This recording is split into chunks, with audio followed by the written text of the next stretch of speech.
What is one smallest thing you've done that had the biggest impact on your life so far? Oh, that's a good one. What's the one smallest thing that I've done? It's small but not small, but it's volunteering. Volunteering makes a big impact in your life if you'll do it. And it gives you experience. It gives you connections that will be valuable later on. The volunteering that I did for Cheryl Hughes at the Whole Wheatery in Lancaster, California, has to this day, 40 years later, I can use that connection to go places, to do things, to connect with people. Get ready to reclaim your life, discover inspiring stories, practical tools, and the path to true happiness. This is Reclaim Your Life with Irina. Let's begin the journey. Hello and welcome to Reclaim Your Life with Irina. Today we have an amazing guest, Bonnie McDonald Dixon. She is joining us from Merritt, British Columbia, which is near Vancouver. She's a global entrepreneur, a home business coach and trainer, a co-host of Storyvan TV, an author on how to get a job you love and change one belief. She's also a connector, a speaker, a horse lover. Gives me a great pleasure to have Bonnie here with us today. Welcome, Bonnie. Thank you, Irina. I am so excited to be on your program today. We met not long ago, but I just feel like what a connection we've had. We even look alike with our shirts today. Yeah. I learned just a little bit about you. And what I love is I love people just like you who are out there doing amazing things here in this interesting world today. Thank you. Thank you, Bonnie. So please share with us who is Bonnie. Wow. Well, it's a long story because I'm already in my third quarter here of life. Doesn't feel like it. Started off down in Los Angeles, California, was born down there, and worked my way up all the way up the West Coast till now I'm up in Canada. Not sure if I'll end up in the Arctic, but it's been an amazing journey along the way. Just loving life and always back to my book of doing what I love to do. That's amazing. I love it. What makes you happy? Oh my goodness. Well, when I was younger, it was always animals, and they made me very, very happy. I didn't have to talk to them, they just loved me, and I loved them.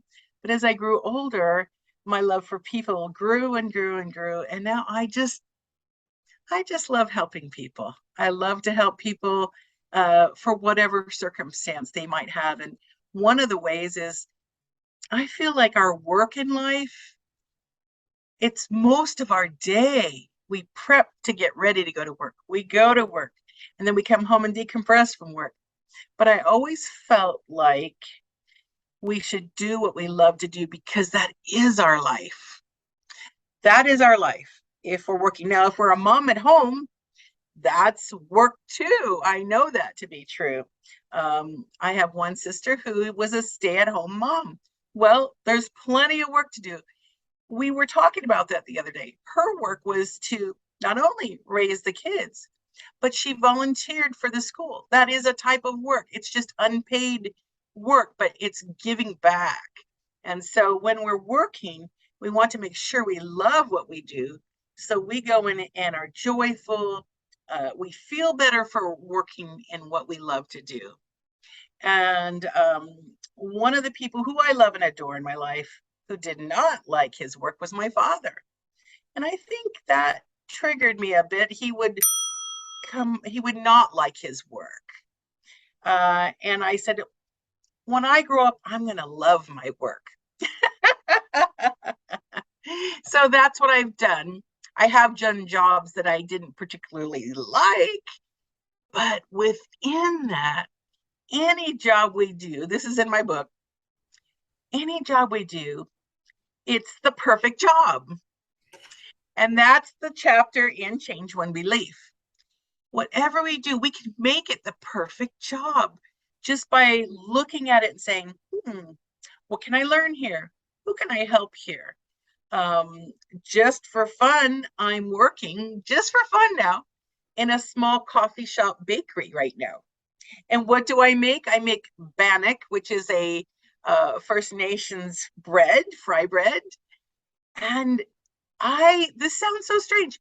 I so enjoy making the dough in the morning. I so enjoy forming the dough and making it. And then going out when I'm leaving, I can see all the people enjoying the fruits of my labor.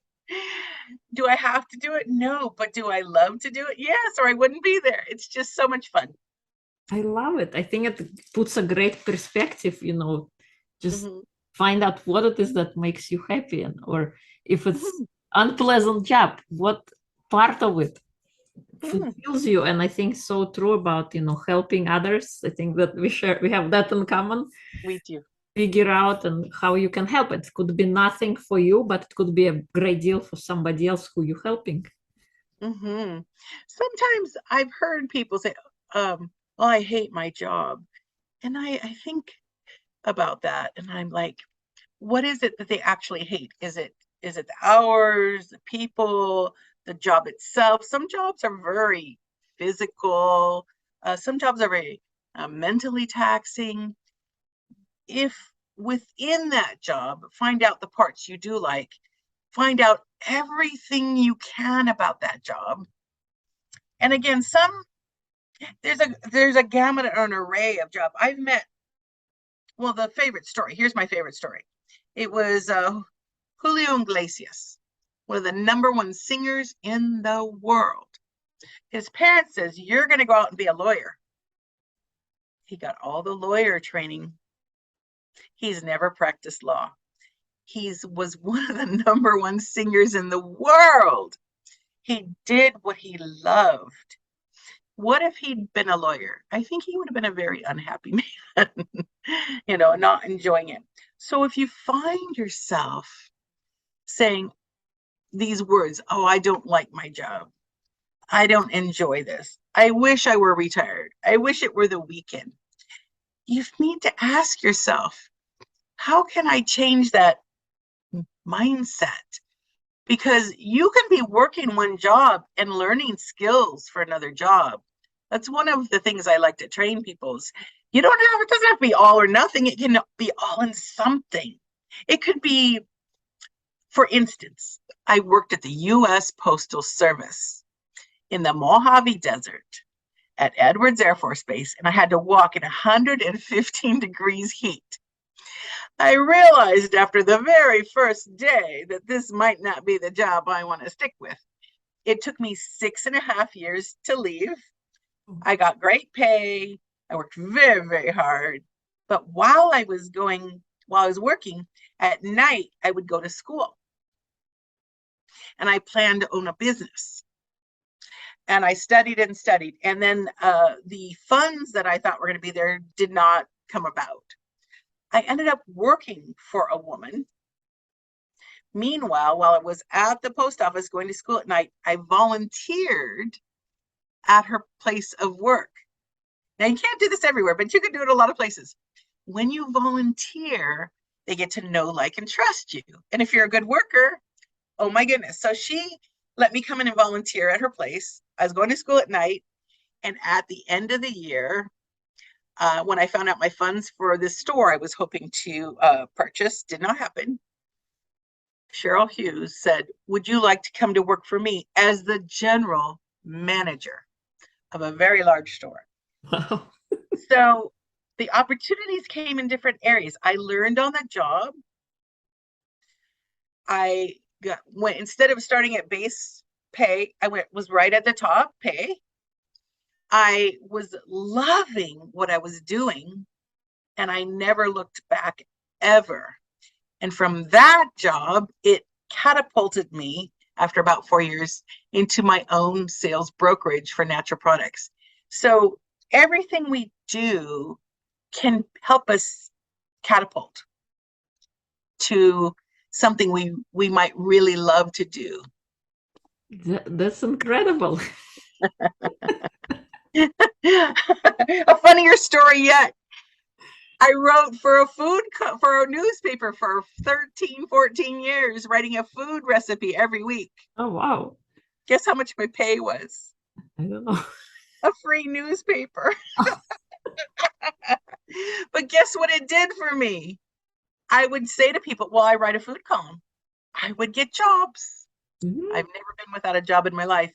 That newspaper, little gig for 25 cents a week, I think the paper was at that time, long, long time ago, actually got me jobs because I was giving of service of myself, and therefore you reap rewards in that way. You don't have to say, well, I'm going to go do this to get something.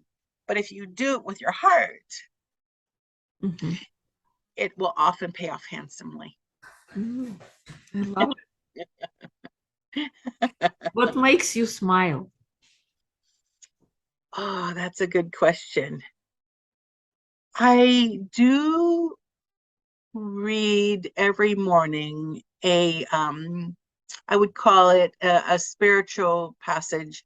I do a bit of prayer meditation in the morning to quiet the mind and put a thought of the day and try to keep that thought of the day going throughout the day.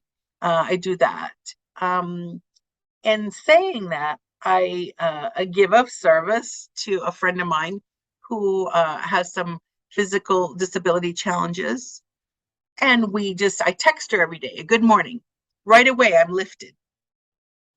You can do that with a greeting card, by the way. If you were to take a greeting card and mail it off to someone you love or know every day, your spirits will lift because you've just put out the good into the world. So I think putting the good out into the world first thing sets the tone for my day. And it's not that I don't have bad days, because we all do, but then I have to have a little attitude adjustment sometimes later in the day. most of the time, people say to me, "You're happy almost all the time."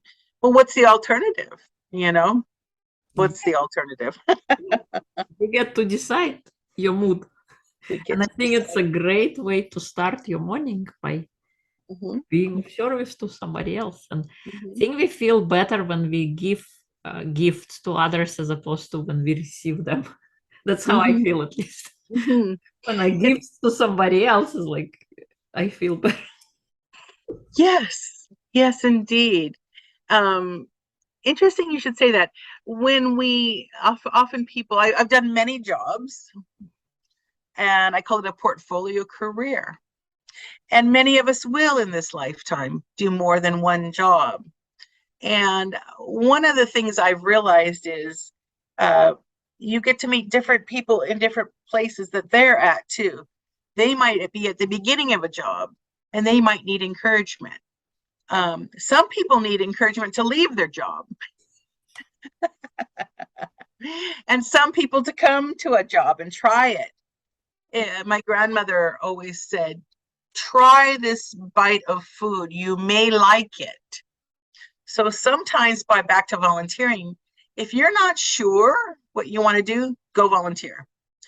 I volunteered at a veterinarian clinic. I had thought I was going to be a veterinarian the whole time, from the time I was 10 till I was about 18.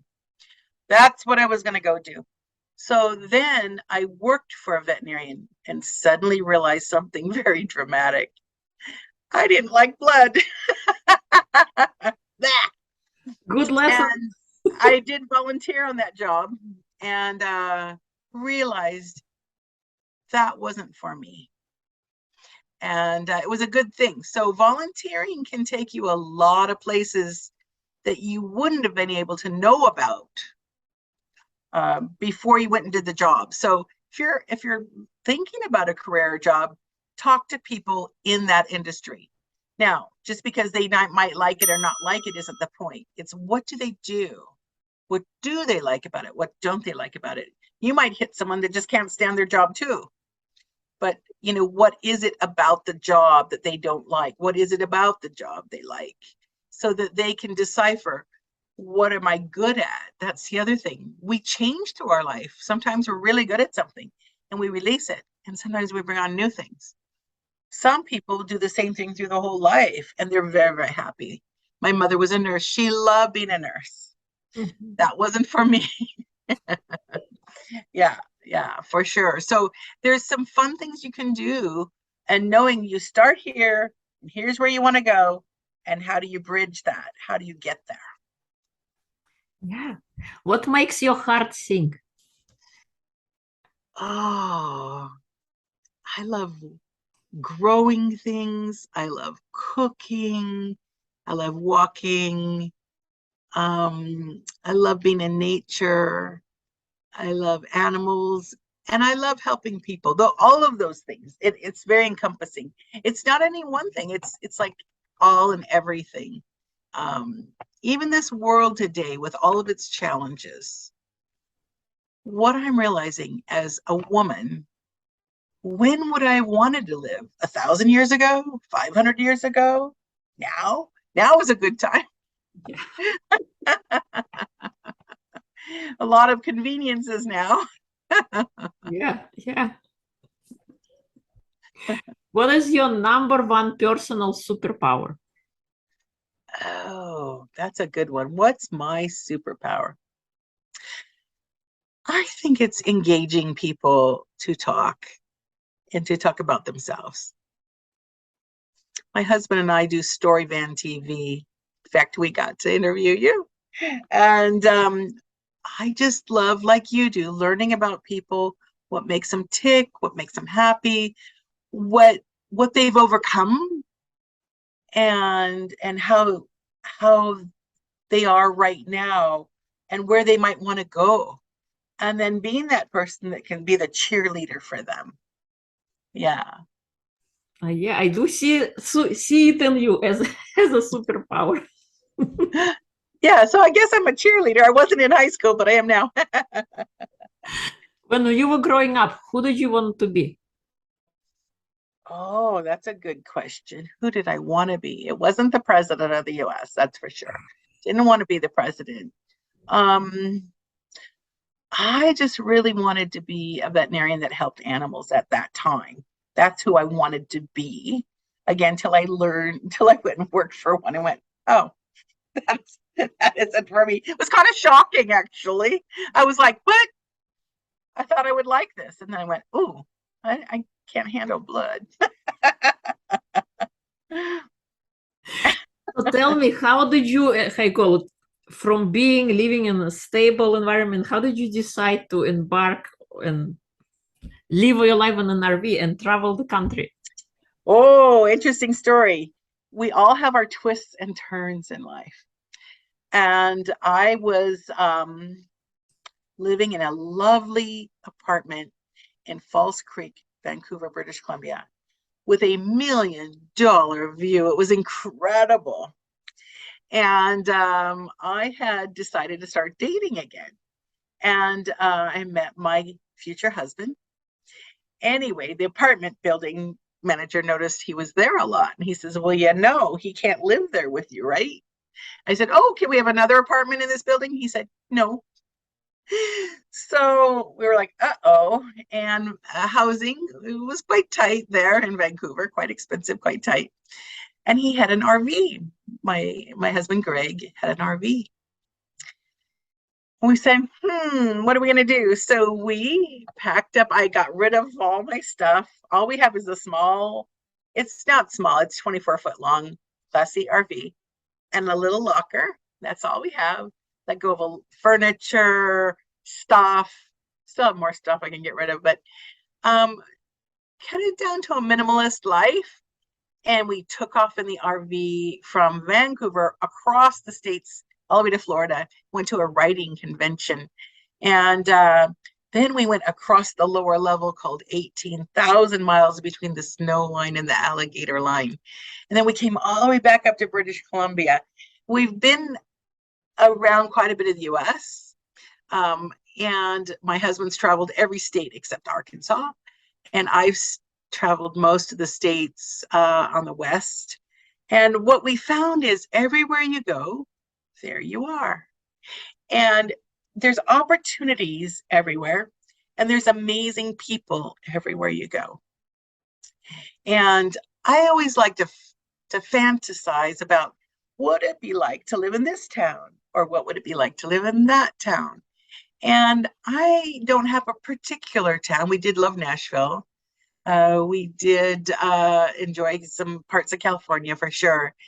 And we do love British Columbia. There's no one particular town because everywhere you go, it can be amazing. I'm in a very small town right now for the moment, and it's amazing little town. If you look around for all the fun nooks and crannies, it's just too much fun. So I think that's it. Looking for the fun, Irina, in life. Looking for the fun. It's amazing. Not many people would just go and take off. Well, it was costly, I will tell you that. There's a cost to everything. There would have been a cost to stay where we were at. There would have been a cost to go. And along the way, we did a lot of bumping around. And then what I did is I found a company that I love to work with. And my husband does, luckily, he does IT stuff and helps people get their courses online. So we can literally work from anywhere. That's incredible. Mm-hmm. Yeah, we created a way to be. And I love, like I said, anybody that's listening to this, I would love to talk to you if you're trying to figure out what you're trying to do when you grow up. I love to connect and have a one-on-one and just, to have a chat about it. And in fact, I'll give away the PDF copy of How to Get a Job You Love. It's a small, simple little book, but actually every time I give it away, someone says, I got something out of that. So happy to give that away to any of your people that request that from me. You can give them my email. And yeah, I love to be a connector. If I don't know, maybe you want to do something and I know someone, I'll connect you. That's a fun thing I like to do. Yeah. What were some of the 3 biggest lessons you learned, you experienced since your wake-up call, your decision to embark on this journey where you're traveling? Mm-hmm. Well, one of them might have been one of the strategies might have been to have. We thought we'd secured a company we were working with that didn't work out. So always have a backup plan. And and it's good to have multiple streams of income. That's the biggest lesson. The second, well, no, the first lesson is to do what you love to do. But the second lesson is to have multiple streams of income because sometimes one of them doesn't work out. And third big lesson through this whole journey is take care of your health. That's all you have. If you don't have your health, you literally can go bankrupt. It can be stressful for you and everyone around you. And I think that's the biggest thing. Take care of your health. That would be my number one. Take care of your health first. Take care of your finances with multiple streams of income and do what you love to do. And that helps all three things. Yeah, totally. What is one smallest thing you've done that had the biggest impact on your life so far? Oh, that's a good one. What's the one smallest thing that I've done? Oh, that's such a good question. Smallest thing I've done. It's small, but not small, but it's volunteering. Volunteering makes a big impact in your life if you'll do it. And it gives you experience. It gives you connections that will be valuable later on. The volunteering that I did for Cheryl Hughes at the Whole Wheatery in Lancaster, California, has to this day, 40 years later, I can use that connection to go places, to do things, to connect with people. So you would be surprised, but one volunteer experience can make one of the biggest impacts to your whole life.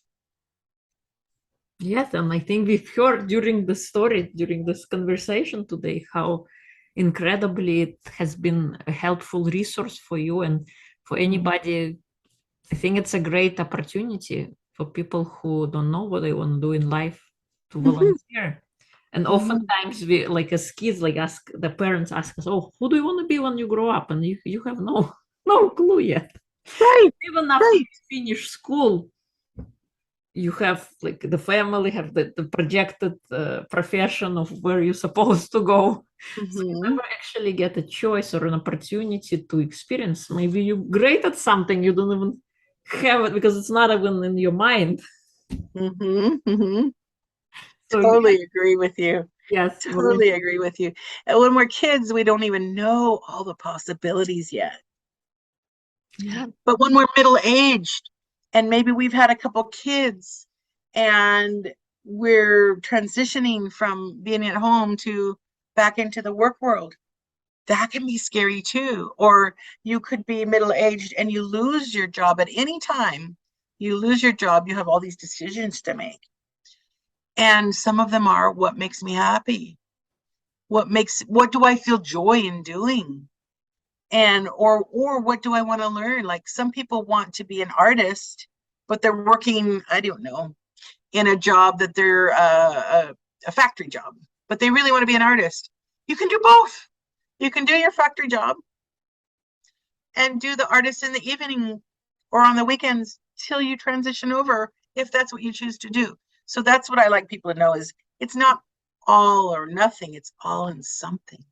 Yeah, there is a good, how you call it, when we use our words, instead of using but, we can use and. This and this, not just only this. It's all on how you call it, in the language and how we speak. And yes. And one other interesting thing is find a mentor. Find a mentor to be able to bounce things off of. I have several mentors in my life, and I can bounce things off of them.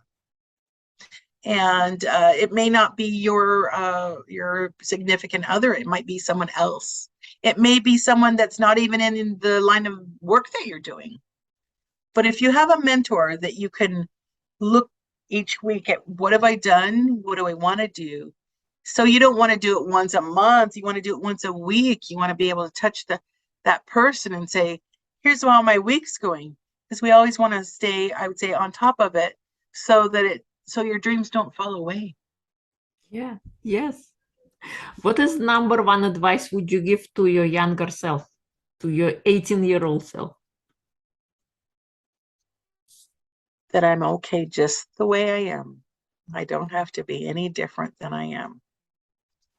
I remember the confidence part of it had fallen away at one point in my life, my confidence.